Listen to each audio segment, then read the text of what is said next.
ஆராதனைக்கு வந்திருக்கிறவங்க யாவரையும் கர்த்தராகிய இயேசு கிறிஸ்துவின் நாமத்துல நாங்கள் வாழ்த்தி வரவேற்கிறோம். கர்த்தர் உங்களை ஆசீர்வதித்து வழிநடத்தி பாதுகாத்துக் கொள்வாராக. ஒரு ஆமென். ஹல்லேலூயா. வாசிக்கிற ஏசாயா 9வது அதிகாரம் 6வது வசனம். நானே வாசிக்கிறேன், நேரம் இல்லை. ஏசாயா 9வது அதிகாரம் 6வது வசனம். நமக்கு ஒரு பாலகன் பிறந்தார், நமக்கு ஒரு குமாரன் கொடுக்கப்பட்டார், கர்த்தத்துவம் அவர் தோளின் மேல் இருக்கும்.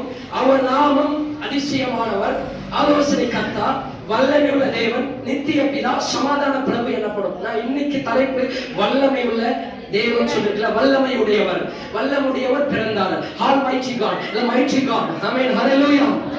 நான் யாரை பத்தி சொல்ல போறேன்னா, ஏதோ ஒரு சொல்றாங்க, சொங்கி போய் இருக்கிற ஒரு சொம்பு பத்தி நான் சொல்ல வரல, செத்து போனவனை பத்தி நான் சொல்ல வரல. உங்களுக்கு புரியுன்றதுக்காக சொல்றேன். ஏதோ குறித்து சொம்மா நீங்க செத்து பணத்தை பார்த்து ஒப்பாரி வைக்கிற மாதிரி, என்ன பார்க்கிற மாதிரி யார் வாயை பிறந்துட்டு அதை பத்தி நான் சொல்ல வரல. உயிருள்ள தேவனை பத்தி சொல்ல வந்திருக்கிறேன். அது எல்லாருக்கும் தெரியும், அவர் உயிருள்ள தேவன். ஆனா அவருக்கு இன்னொரு பெயர் இருக்கிறது. இயேசு கிறிஸ்துவுக்கு இன்னொரு பெயர் இருக்கிறது. அது என்ன பெயர் என்றால் அவர் வல்லமை உடையவர். ஒரு சத்தம் வரலையே கொஞ்சம்? ஹல்லேலூயா.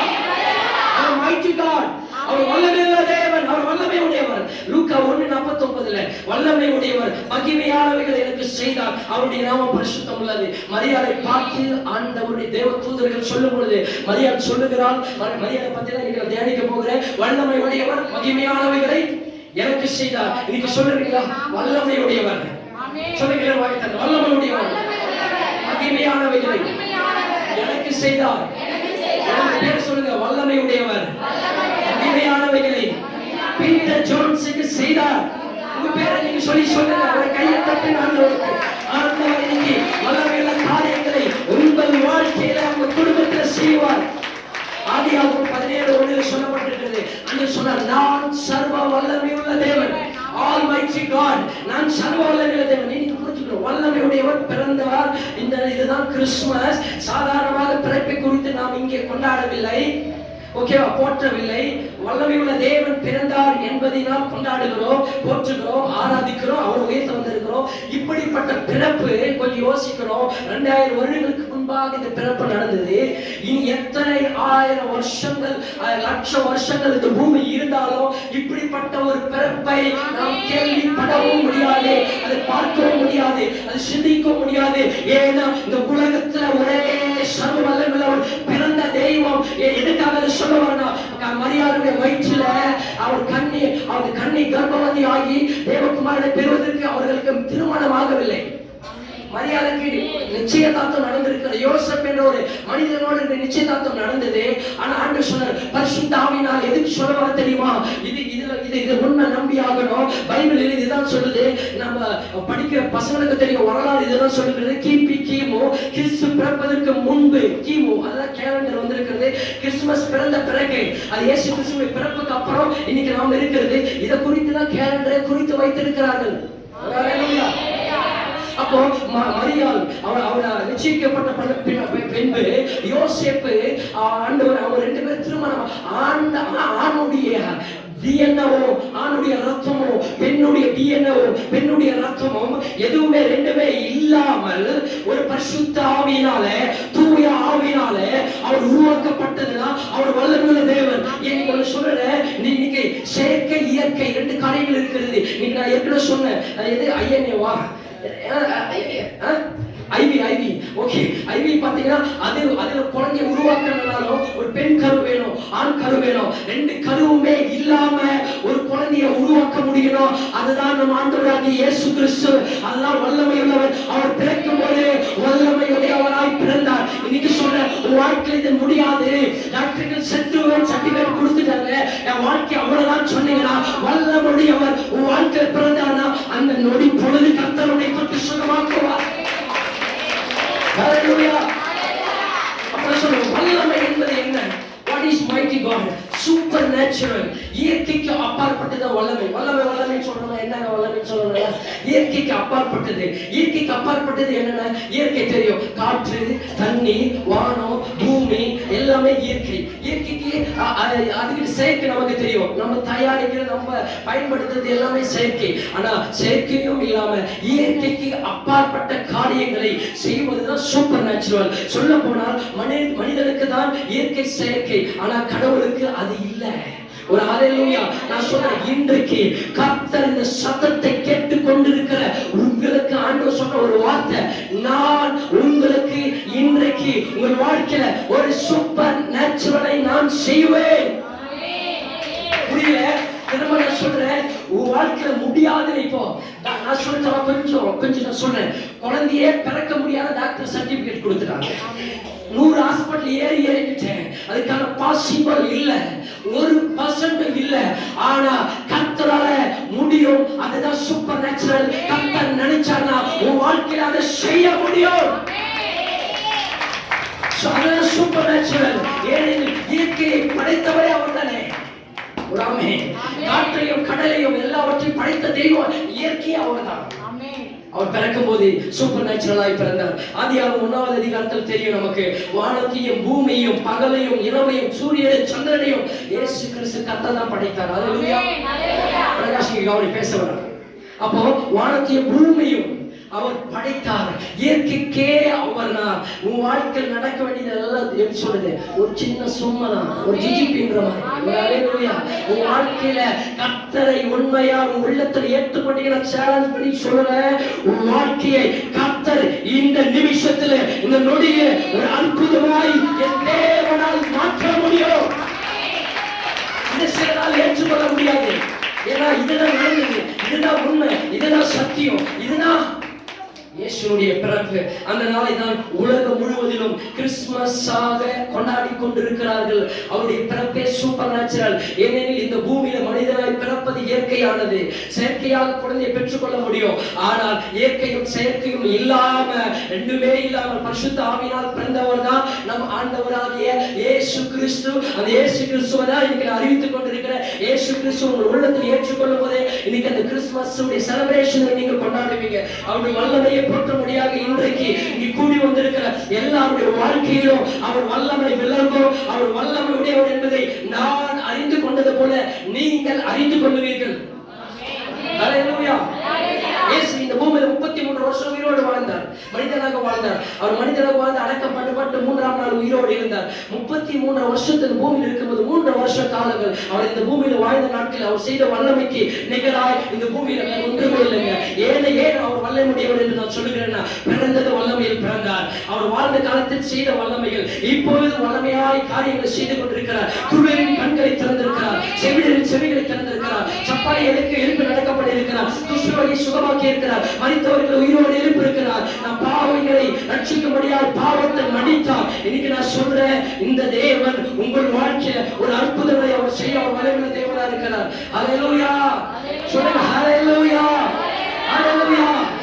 சொல்லிட்டே போக முடியும். அவர் பார்வையில ஒரு வல்லம் இருக்கிறது. இயேசுவை பிடிப்பதற்காக, அவரை கொலை செய்வதற்காக அநேக சேனாதிபதிகளோடு ஜனங்கள் வரும்பொழுது இயேசு யார் என்று தெரியாத பொழுது இயேசு கிட்ட வந்து கேட்கிறாங்க, இயேசு இங்க எங்க இருக்கிறார், இயேசு யார் என்று கேட்கிறார்கள். ஹல்லேலூயா. கேட்காத வரைக்கும் ஒன்றும் நடக்கல. கொஞ்சம் கவனிக்கணும், கொஞ்சம் உள்ள போறேன்.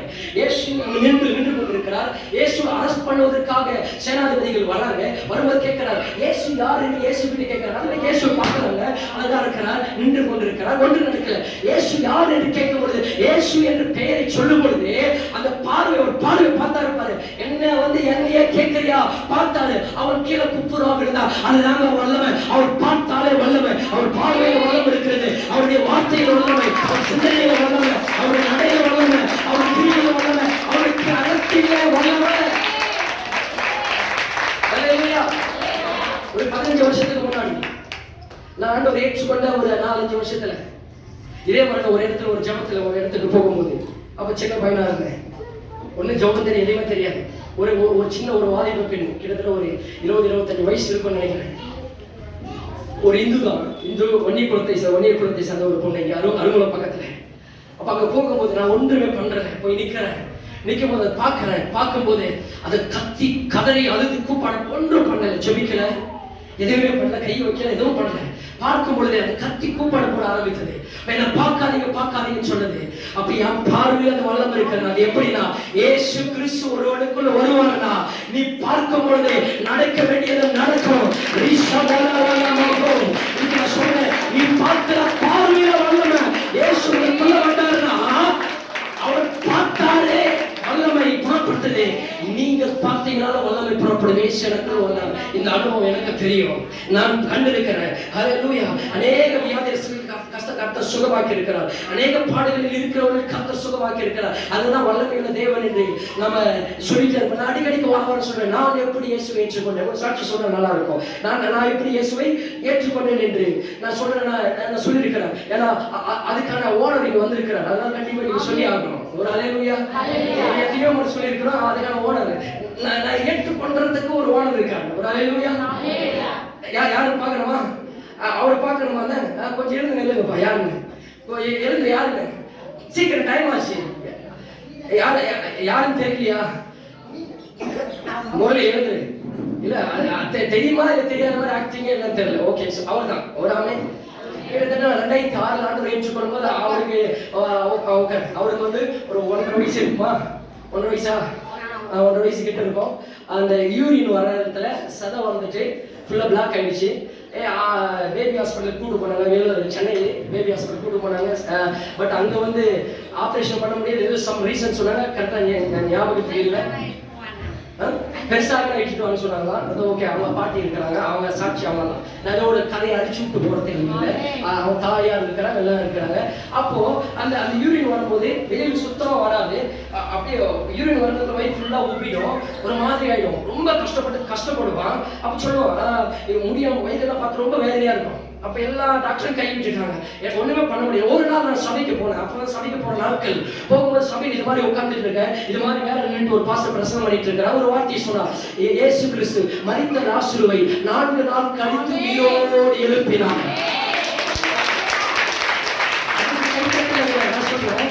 4 நாள் கழித்து உயிரோடு எழுப்பினார். அப்ப இந்த வார்த்தையை கேட்கறீங்களா?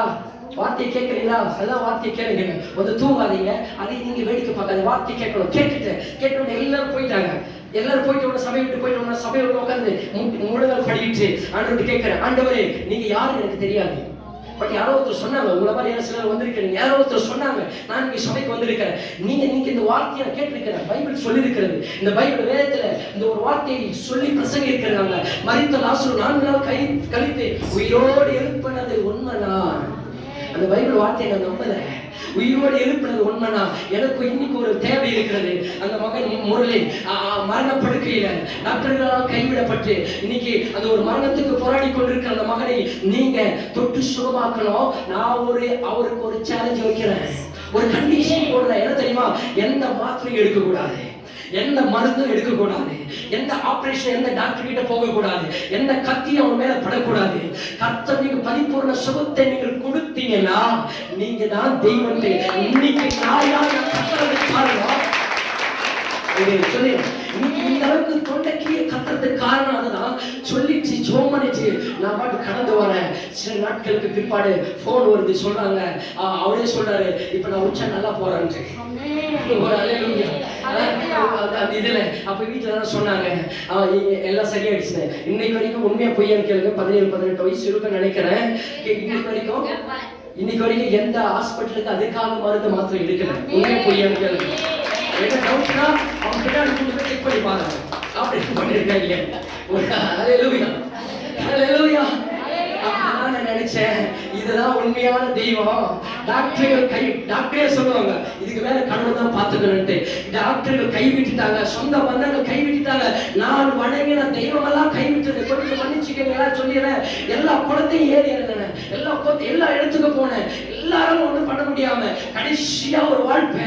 இயேசு ஒருவேளை அற்புதம் செய்வாரா? அவர் செய்யாரா இன்னைக்கு உயிரோடு இருக்கிறோம். இல்ல அவர் என்னைக்கு செத்து போயிருக்கணும். ஹல்லேலூயா.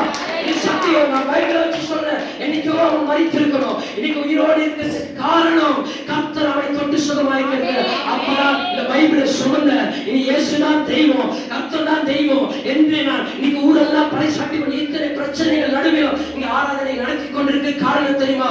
நான் பெற்ற இன்பத்தை என் ஜனங்களும் பெற்றுக்கொள்ள வேண்டும். நான் இதை சாட்சியாக அநேகருக்கு சொல்ல வேண்டும். அப்படி என்றுதான் எல்லாவற்றையும் கற்றுக்கொண்டு வருகிறேன். எல்லாவற்றையும் தாழ்மையை கற்றுக்கொண்டு வருகிறேன். ஹல்லேலூயா. என கிறிஸ்து நமக்குள்ள வருகும் பொழுது உண்மையான கிறிஸ்து ஒருவருக்குள் இருக்கிறார்னா அன்பு இருக்கும், தாழ்மை இருக்கும், எல்லாமே இருக்கும். ஹல்லேலூயா. ஆண்டவர் என்கிட்ட பேசுவார். பேசுவார். சில நாட்களுக்கு முன்னாடி என்கிட்ட ஆண்டவர் பேசுறார். எங்க அப்பா கிட்ட பேச சொன்னார். பேசல, அவர் சபைக்கு வர ஆரம்பித்தார். ஹalleluya. எங்க குடும்பத்திலே அதிகமான வீராப்பு வைராக்கியம் உள்ளவர் யாருன்னு கேட்டு பாருங்க. ஹalleluya. நான் தான். ஒரு ஆமென். அதிகமா கோபப்படுற யாரும் கேட்டு பாருங்க. நாய் மாதிரி கோபப்படுவேன். ஒரு ஹalleluya. அது நான் தான். ஆனா இன்னைக்கு கர்த்தர் பேச பேச வாழ்க்கையை நான் மாற்றிக்கொண்டு வரும்பொழுது கர்த்தர் என்னை உயர்த்துகிறதை நான் காணுகிறேன். அற்புத அடையாளங்கள் நடக்கிறதை காணுகிறேன். அப்ப அவர் வர ஆரம்பித்தார். சில நாட்களுக்கு பின்னாடி இங்கே உட்கார்ந்து ஜெபித்துக் கொண்டிருக்கும் ஒரு உபவாசத்தை அப்ப ஆண்டவர் சொன்னாரு, ஓகே போன் எடுத்து உங்க தம்பிக்கு போன் பண்ணனாரு. ஒரு ஹalleluya. என் ஈகோலாம் சொல்லிச்சு, எதெல்லாம் சொல்லும். ஆனா கர்த்தரா ஈகோவா? என் தேவனா உயிரோடு எனக்கு உயிர் பிச்சையை கொடுத்திருக்கிறாரே. கர்த்தரை கிட்ட அந்த வார்த்தை கேட்கணும். செகண்ட் தாட் வருது, பிசாசு எதெல்லாம் சொல்லுது. ஆனாலும் கர்த்தர் சொன்னாரு, போன் எடுத்து கால் பண்ண. அதுக்கடுத்து இது மாதிரி கிறிஸ்துமஸ்க்கு வாங்க ஃபேமிலியோட. ஹalleluya. ஹalleluya. பெருமைக்காக இல்ல, நான் தாழ்ந்து போகுவதற்கு எனக்கு அதை விட வேற எதாவது பெரிய சாரியோடு சொல்லட்டுமா? எல்லாவற்றையும் நான் முன்னாடி இருக்கணும். ஹalleluya. கர்த்தர் என்ன முன்னாடி வைத்துவாரு. குடுக்கத்துல நானே நிக்கணும், தாழ்மையில நான் நிக்கணும். ஓகே, நானே தாழ்மையில நிக்கிறேன். ஹalleluya. நான் தாழ்மையில இறங்கி போறேன். சொல்லும் பொழுது கர்த்தர் என்னை ஆசீர்வாதத்துல உயர்த்துகிறதை நான் காணுகிறேன். ஹalleluya. தொடர்ந்து வாங்க ஃபேமிலியோட ஞாயிற்றுக்கிழமை ஆராதனையில கலந்து கொள்ளணும். உங்களை நான் சொல்றேன், உங்கள் கணவன் மனைவி. ஹalleluya. யார் தம்பி மனைவி சொல்றேன். ஒரு ஆமென். ஹalleluya. தொடர்ந்து வாங்க. கர்த்தர் உங்களை ஆசீர்வதிக்கட்டும். அப்ப நான் என்ன சொல்ல வந்தேன்னா, கர்த்தருடைய வார்த்தை உங்களுக்குள்ள நான் சொன்னது புரியுது, கவனிச்சீங்களா? அந்த வார்த்தை கேட்டு ஒரு வார்த்தை பிடிச்சிட்டீங்கன்னா இன்னைக்கு சொன்னல வல்லமை உடையவர்னா சூப்பர் நேச்சுரல். டாக்டர்களால் முடியாது, மருத்துவத்தால் முடியாதது, இயற்கையால் முடியாது, செயற்கையால் முடியாது, இந்த உலகத்தால் முடியாது, உன் பெற்றோர் சொந்த பந்தங்களால் முடியாது, யாரால முடியாது? இயேசுவால முடியும். ஏன்னா இயேசு சொன்னாரு, என்ன சொன்னாரு? இயேசு சொன்னாரு, என்ன சொன்ன தெரியுமா? என்னால கூடாத காரியம் ஒன்று இருக்கிறதா? என்னால முடியாது ஏதாவது இருக்கிறதா என்று இயேசு கேட்டார். தேவனால் எல்லாம் கூடும். இன்னைக்கு உன் வாழ்க்கையில் நீ கடந்து போகிற எல்லாவற்றையும் என் இயேசு கிறிஸ்துவினால மாற்ற முடியும். உன் துக்கத்தை சந்தோஷமாய் மாற்ற முடியும். உன் கண்ணீரை கனிப்பாய் மாற்ற முடியும். உன் வேதனையை நீக்குவாரு. உன் பிரச்சனையை மாறும். இயேசு கிறிஸ்துவின் பிறப்பு வல்லமை. இன்னைக்கு நான் சொன்ன இன்றைக்கு எல்லா ஜனத்துக்கும் மிகுந்த சந்தோஷம். இயேசு கிறிஸ்து பிறந்தது இன்னைக்கு நான் சொன்ன ஒரே ஒரு நொடியில அவர் மாற்றுவாருங்க. ஹalleluya. 1000 வருஷம் அவருக்கு ஒரு நாள் போல பைபிள் சொல்லுது. 1000 வருஷத்துல நடக்க வேண்டியது ஒரு நாளில் நடக்கும். ஒரு ஹalleluya. He is only God. He is only holy. He is only almighty. ஆமென் சொல்லுங்க. ஹalleluya. அப்ப நான் முடிச்சிட்டேன். இயேசு உங்களுக்குள்ள பிறந்தார்னா 3 காரியங்கள். 1, செல்வத்தின் மகத்துவத்தை பாப்பீங்க. நம்பர் 2, இரண்டாவது கனத்தின் மகத்துவத்தை பாப்பீங்க. மூன்றாவது அற்புதத்தின் மகத்துவத்தை பாப்பீங்க. ஹalleluya. என்ன சொன்னா, மரியாள் இந்த பூமியில ஏழையா இருந்தாங்க. கல்யாணம் ஆயிடுச்சு, ஹஸ்பண்ட் கல்யாணம் ஆயிடுச்சு. அவங்க ஏழை, ரொம்ப ஏழை, என்னவோ நாடோடிகள் போல வாழ்ந்து கொண்டிருந்தாங்க. இயேசு தாயும் தந்தையும் இந்த பூமியில மாம்சத்திற்குரிய அடையாளமாய் போற்றப்படுகிற மரியாளும் யோசேப்பு இந்த பூமியில ஒன்றுமில்லாத ஏழைகளாய் இருந்தார்கள். ஏன் ஏழைன்றீங்கன்னா, அவங்க குழந்தை பிறப்பதற்கு வீடு இல்ல. ஒரு மாட்டு தொழுவத்தில் முன்னாடியில இயேசுவை கடைத்து வைக்கிறாங்க. ஒரு ஆமென். வீடு இல்ல. இன்னைக்கு வீடு எத்தனை பேர் இருக்கிறது?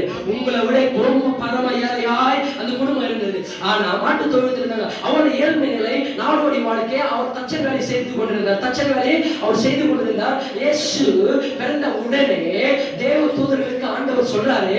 ஏன்னா தேவ தூதர்கள் சொல்லிட்டு தேவ தூதர்கள் வந்து மேற்பர்களுக்கு ஒரு செய்தியை சொல்றாங்க.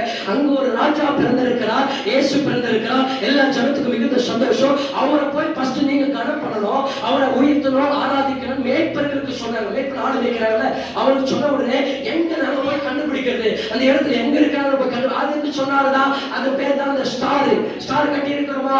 அதுதான் வெளியில வானத்துல நட்சத்திரங்கள் ஸ்டார் இருக்கும். நீ நடந்து போக போக அது முன்னாடி போயிட்டே இருக்கும். ஸ்டார் எங்க நிக்குதோ அங்கதான் இயேசு இருக்கிறார். இன்னைக்கு நான் சொல்றது ஸ்டார் இங்க நின்று இருக்கிறது. இயேசு இங்க இருக்கிறார்.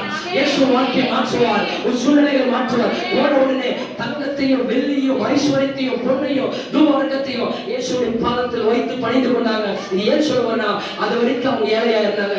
இயேசு பிறந்த உடனே அவங்க வாழ்க்கை மாறிச்சு. அவர்கள் பணக்காரனை கர்த்தர் மாற்றினார். நீங்க சொன்ன இயேசு உங்கள் வாழ்க்கை உள்ளத்தில் ஏற்றுக்கொண்டீங்கன்னா செல்வத்தின் மகத்துவத்தை நீங்க காண்பீங்க. என்ன சொன்ன கணம், இவங்க சிறிய குடும்பம், ரொம்ப ஏழையான குடும்பம். யாரும் மதிக்க மாட்டாங்க இந்த உலகத்துல. இது ஒரு மதிக்க முடியாத ஒரு குடும்பம். இயேசு பிறந்த உடனே இயேசுவானவர் இந்த உலகத்தில் போற்றப்படக்கூடிய மனிதர்களா யோசேப்பு மரியாதை மாறினாங்க. ஏன்னா இன்னைக்கு சொல்றாங்களா, மரியே வாழ்கிறேன் கிருபை பெற்றவரே என்று யார் சொன்னதுன்னா தேவதூதர்கள் ஃபர்ஸ்ட் சொல்லி கனம் பண்றாங்க. ரெண்டாவது உலகமே நாமளும் கனம் பண்றோம். அவங்க வந்து போற்றுதலுக்குரிய ஒரு கனம் எங்கிருந்து வந்துருச்சு? வந்துச்சுன்னா இயேசு கிட்ட வந்துச்சு. அப்படின்னா இன்னைக்கு நான் சொல்றேன், யாரெல்லாம் எதுக்காக அவங்க கொண்டாடுறாங்களோ அது தெரியாது. ஆனா இன்னைக்கு சொல்றேன், இயேசு உங்களுக்குள்ள வந்தாருன்னா அன்னைக்கு அந்த கணத்தை அவங்களுக்கு கொடுத்தாரு. அந்த பெருமை, புகழ்ச்சி, பேரு எல்லாமே வந்தது. இன்னைக்கு நிறைய பேர் இயேசு ஏற்றுக்கொண்டா நம்மள தாழ்மையா நினைக்கிறாங்க. நம்ம தாழ்த்தப்பட்டவங்க இயேசு ஏத்துக்கணும், நம்மள ஒரு மாதிரியா பாக்குறான். அப்படி இல்லைங்க. இயேசுவை ஏற்றுக்கொண்டீங்கன்னா உங்களுக்கு கனமும் மகிழ்ச்சி உண்டாயிருக்கும். இன்னைக்கு இந்த அளவுக்கு ஏதோ ஒரு கணம் எங்கள் குடும்பத்திற்கு வந்திருக்கிறது காரணம் இயேசுவை ஏற்றுக்கொண்டதுனால. சத்தியமா இல்லைன்னா எங்க குடும்பம் என்னைக்கோ அழிந்து ஒன்றுமில்லாமல் பிச்சை எடுத்து கொண்டிருந்திருக்கோம். இன்னைக்கு இந்த அளவுக்கு வளர்ந்த காரணம் இயேசு எனக்குள்ள எங்க குடும்பத்திற்குள்ள பிறந்ததுனால இந்த கணம் எங்களுக்கு வந்திருக்கிறது. மூன்றாவது, அற்புதத்தின் மகத்துவம். இயேசு போன இடமெல்லாம் அற்புதம் செய்தார், சூப்பர் நேச்சுரலா செய்தார். இன்றைக்கு நீங்கள் உண்மையாக இயேசுவின் பிறப்பை இந்த உங்கள் இருதயத்தில் அவர் பிறக்க இடம் கொடுப்பீர்கள் என்றால் இயேசு சூப்பர் நேச்சுரலாய் ஒரு வாழ்க்கையில மாற்றுவார். ஆமென், ஹல்லேலூயா. சொல்லுங்க ஹல்லேலூயா. அப்ப சொல்றேன், இதுதான் கிறிஸ்மஸ், இதுதான் கிறிஸ்மஸ். இயேசு உங்கள் வாழ்க்கையில பிறந்தார்னா எத்தனை பேர் சொல்லுங்க, என் உள்ளத்துக்குள்ள இயேசு பிறந்திருக்கிறார்? சொல்ல கையை உயர்த்தி கொஞ்சம். இயேசு உள்ளத்துக்குள்ள பிறந்திருக்கு. நான் சொல்லட்டுமா? செல்வத்தின் மகத்துவத்தை காண்பீங்க. இரண்டாவது சொன்ன கணத்தின் மகத்துவம். எவெல்லாம் உன்னை தள்ளி தள்ளி தூரம் தள்ளனோ அவனை தூக்கி எடுத்து உன்னை முன்னாடி நிற்க வைப்பான்.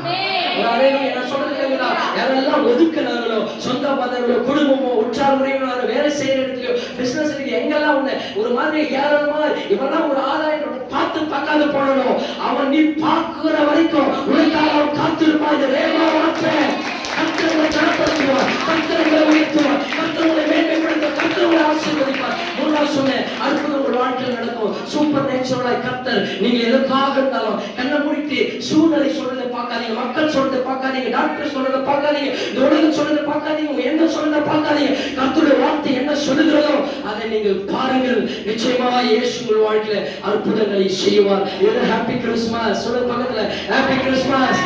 முடிச்சாச்சு, சந்தோஷமா சொல்லுங்க ஹாப்பி கிறிஸ்மஸ். ஹல்லேலூயா. இயேசு பிறந்தார்.